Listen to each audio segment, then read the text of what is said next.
বন্ধুরা, লক্ষ্মী ঝাঁপি সিরিয়ালের আজকের পর্বে প্রথমেই দেখা যায় নীলু, বিতান আর কাসাই মিলে আলোচনা করছে যে দীপের কথা বলছে যে দাদা ভাই এত ঠ্যাটা লোক যে ওকে লন্ডনেই যেতে হবে একটা কাজের জন্য, এখানে তো কোনো কাজ জোগাড় করে নিতেই পারতো।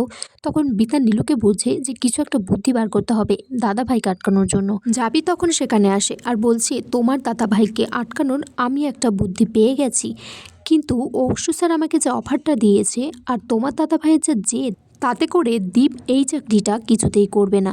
ঝাঁপি বলছে দীপ লন্ডনের যে কোম্পানিতে কাজের অফারটা পেয়েছে ওই কোম্পানিতে ও কোনো রকমভাবে নিশ্চিন্ত নয়, কারণ ও ওখানে কাজটা করতে পারবে না। আর ওর যা কোয়ালিফিকেশান, ও যা যোগ্যতা, ও যতটা শিক্ষিত, ও কারোর গোলামি হয়ে কাজ করবে না, এটুকু আমি নিশ্চিত। আর এই পয়েন্টেই ওকে আমি বাজিমাত করব। অংশমানের যে কোম্পানিতে আমি সুপারভাইজার হিসেবে ওকেই বলবো যে সমস্ত প্রজেক্টটা সামলাতে। নিশ্চয়ই ও এই দেশ ছেড়ে তখন বিদেশে যাবে না। কাসাই তখন ঝাঁপিকে বলছে যে কিন্তু দাদাভাই যদি জানতে পারে তুই কাজের অফারটা দিয়েছিস, দাদাভাই তো সেটা নেবেই না।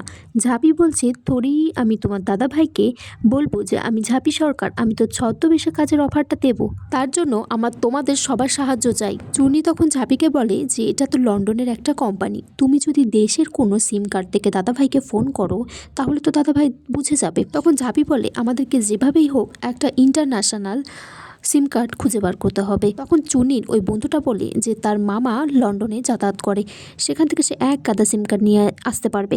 তখন চুন্নি বলে আমার এক গাদা লাগবে না, একটাই সিম কার্ড লাগবে। এদিকে ঝাঁপি চুন্নিকে বলে যে এই কোম্পানির একটা লোগো তৈরি করতে। ঝাঁপি তখন বলছে একটা কাজ তো মিটলো, কিন্তু এই সাউথ অঞ্চলের একটা HR হিসেবে ফোনটা দীপকে করবে কে? তখন কাসাই বলছে আমি করব। নীলু বলছে তুমি করবে, ইংরাজিতে কিন্তু কথা বলতে হবে। কাসাই বলছে আমি তো ইংরাজি পারি। তখন নীলু বলছে থাক থাক, তুমি বরঞ্চ অন্য কাজ করো, আমরা যখন এই কাজটা করব তোমার একটাই কাজ আছে, তুমি বরঞ্চ কফি বানিয়ে নিয়ে এসো সবার জন্য। এদিকে দীপ ভাবছে যে সে লন্ডনে চাকরিটার জন্য মেলটা নিশ্চিত করে দেবে। তখন বিতান ফোন করে ছদ্মবেশে, দীপকে বলছে যে সে একটা লন্ডনের ভালো কোম্পানি থেকে ফোন করছে, তার সমস্ত যোগ্যতা, তার কোয়ালিফিকেশান সমস্ত কিছু তারা দেখেছে, তাদের একটা ইন্টারভিউ তারা জোগাড় করেছে, একটা ইন্টারভিউ তাকে দিতে হবে। তখন দীপ সেটাতে রাজি হয়ে যায়। তখন দীপের মা আসে দীপের কাছে কফি নিয়ে, বলছে যে বাবান খেয়ে নে কফিটা। তখন দীপ তার মাকে বলে যে আমার একটা UK বেসড ইন্ডিয়ার কোম্পানিতে ইন্টারভিউয়ের জন্য বলছে, আমি সেটাতে রাজি হয়ে গেছি। দীপের মা তখন দীপকে বলছে তুই বাবান বরঞ্চ দুটো কোম্পানিতেই ঠিক করে রাখ, যদি যে কোনো একটাতে হয়ে যাবে। ঝাঁপি তারপর মনিকা মুখার্জি হিসেবে সানফ্লো কোম্পানি থেকে দীপের কাছে ফোন করে। ঝাঁপি তারপর দীপের সাথে বাংলায় কথা বললে দীপ তখন একটু অবাক হয়ে যায়, বলে যে আপনি বাংলা জানেন? বলছে হ্যাঁ, আমি তো ইন্ডিয়া সার্কেলেই কাজটা করি। আপনি কোথায় থাকেন বাংলার? তখন দীপ বলে যে আমি বর্ধমানে থাকি। তখন ঝাঁপি বলছে আপনি বরঞ্চ একটা কাজ করুন, আপনি লক্ষ্মী ঝাঁপি ফিন্যান্সের হয়েই এই প্রজেক্টটা কাজ করুন। তখন দীপ বলছে যে একটু অন্য কোথাও দিলে আমার একটু পার্সোনালি সমস্যা আছে। তখন ঝাঁপি বলছে আমাদের তো কিছু করার নেই, এই সেন্টারটাতেই আপনাকে কাজ করতে হবে। দীপ তখন বলে ঠিক আছে, আমি আপনাকে কনফার্ম হয়ে পরে রাতে জানাচ্ছি।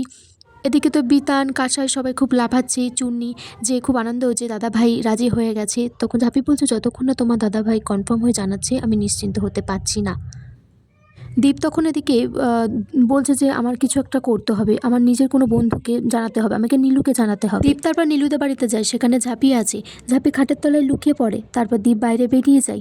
আগামী পর্বে এটাই দেখা যায় যে দীপ তারপর